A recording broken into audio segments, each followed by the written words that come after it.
Colombia is divided, and many, particularly those who live in the cities and the middle classes, think that the war was about to be won, that the guerrillas were going to be defeated because the offensive, the military offensive implemented by former President Uribe. So the question there for many Colombians is, why do we have to make concessions?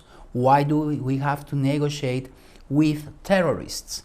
So it's very difficult for a country so divided to come to an agreement not only about whether the peace is or not needed, there is a consensus on that, but what kind of peace. Colombia have many illegal armed groups, have a strong presence of drug cartels, of transnational criminal networks.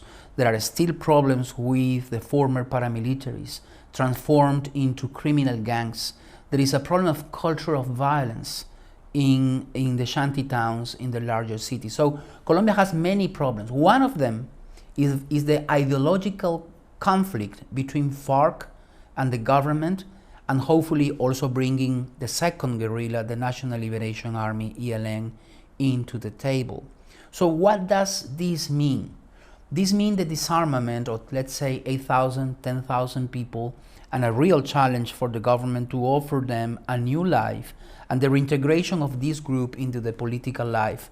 But will also mean that Colombia will need to provide the social services and the security to that population and also to the people who live in the most affected areas. The armed conflict in Colombia became increasingly marginal because, as a consequence of the military offensive, the guerrillas were cornered, were sent to the borders, to the jungle, to very isolated areas.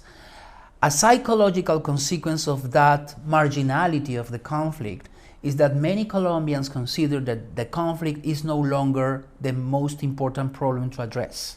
They want to see more employment, they want to see better education, they want to see improved services, and also peace. But it's not the most compelling demand. The war is not fought in the streets.